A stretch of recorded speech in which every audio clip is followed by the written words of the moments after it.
Hi, I'm Jason from Frank & Co, the UK distributor of high-tech sewing machines and cowboy sewing machines. Today we're going to have a look at the new Kinedyne motor from High-Techs, which I've got here. So this is a new motor from High-Techs that is very different from a lot of motors out there for applications in heavy leather sewing. We're going to have a look at a few differences today as to why to choose this motor over other motors on the market. It starts with the casting for the motor mount. As you can see here, we've got a generic one full of voids and using as little material as possible, whereas the High-Tech motor, much more rigid, much more strong, and has a much better motor mounting point. The finish on these is a lot better as well, and if you can't mount the motor properly, it doesn't matter how good the motor is, it's not going to be effective and could lead to vibration and going out of time and out of sync. So that's one of the main things they've started with there is the casting. Moving on to the motor itself. So this is a traditional generic motor here. This is the spindle end that drives the intake fan. And this is how a lot of motors are, but the High-Tech's Kinedyne motor has a second encoder. So we have a needle positioner on the machine itself, but it's got an encoder built into it.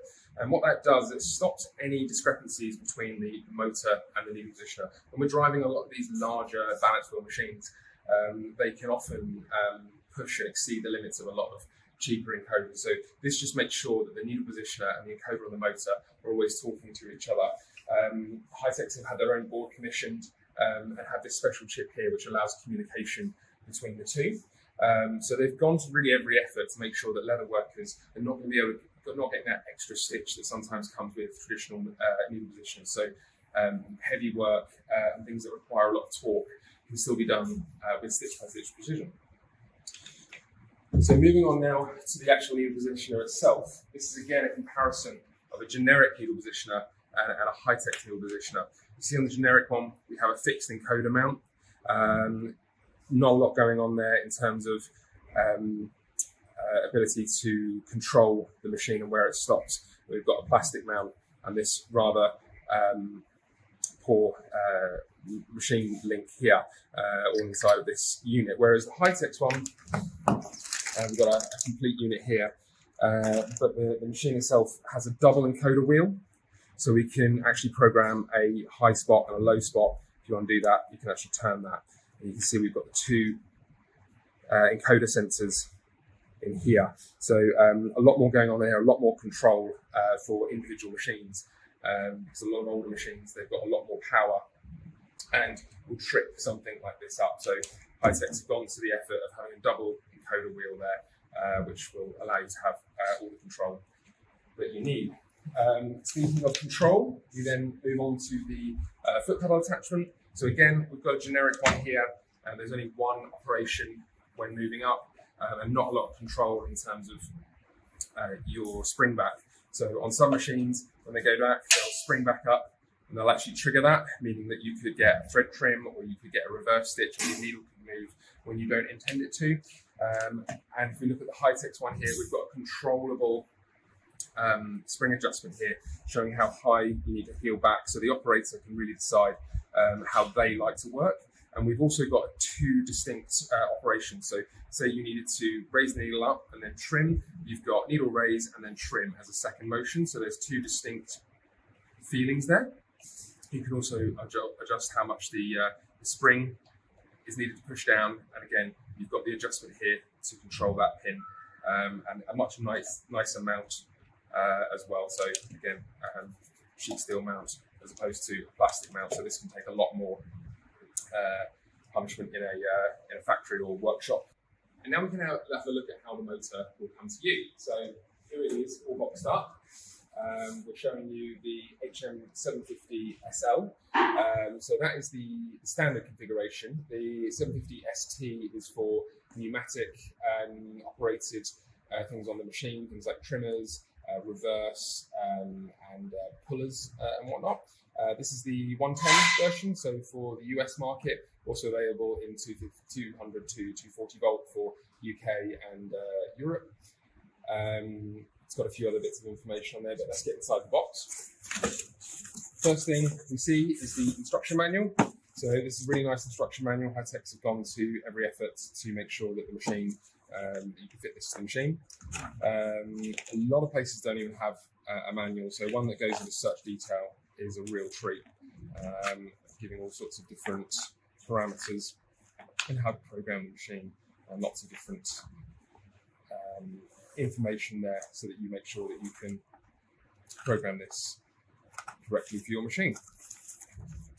We look inside, we've got the pitman rod as standard, we have the encoder, we've got the pedal control, we've also got the mains adapter, so your local dealer or your local importer will change this to fit your country. This is fitted with Chinese standards.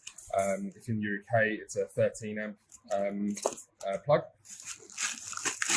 We've got our different fixings and other bits and pieces, and then underneath we have our motor and our control box all tucked in there nicely. So this is how, if you order just the motor, this is how it will arrive to you, ready to be installed. And if you follow me upstairs, we're going to show you benefits of the motor in action. So now we're going to look at the motor on a machine. We've got it here on the CP4500, which is a leather working model for saddlery and other leather working. I've got some veg tan leather here. I've got 4 layers of 4mm, I've got 16mm of leather. Normally a machine to go this slow, going through this thick fabric, you need a reduction gear. What we're going to show today that that's no longer the case. And we're just going to pop that under the foot, under here. And so nice and slowly. And my foot is right down, so we're using the speed control that's built into the machine to so as slow as possible. As I say, normally this would be done by a reduction gear to maintain the torque, but the new high-tech motor, the HM-750SL, no longer requires a reduction gear to go slow and maintain the power. So we've got complete control over here. We can use the needle positioning if we want to, but in leather working, you tend to feed it with the last few stitches by hand because you need to get that stitch by stitch perfection. So you can still do that on this machine.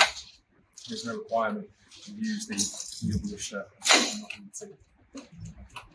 And again, my foot is right flat on the ground here. This is the fastest we can go through our programming. If you wanted to go faster, it's very simple to increase that speed. We've got a lot of people, especially beginners or people transitioning from hand sewing or perhaps using our hand-operated machine in the outdoor. They like to go very, very, very slow so they can maintain the most amount of control. You can see that's sewing there. Absolutely no problem.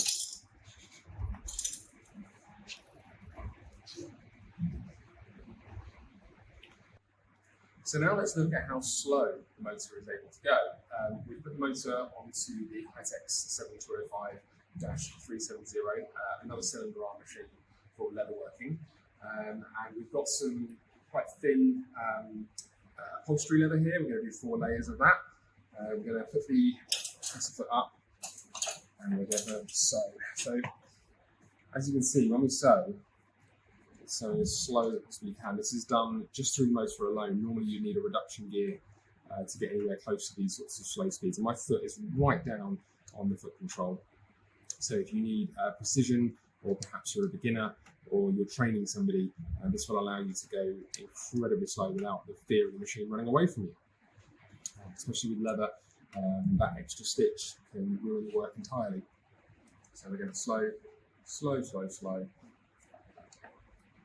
Sewing along there nicely. And as we come to the end, we can go in and reverse. The machine will actually reverse into the same holes that it went through originally. So this is the accuracy of this machine. And we're going to come down and then sew forward again.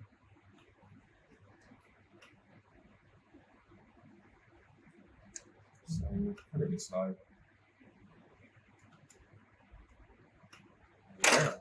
And then turn that balance wheel up by hand.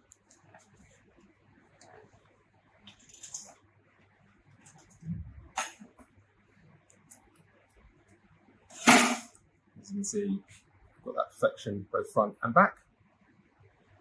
And that's reversed into the same hole each time, allowing us to finish off the stitch.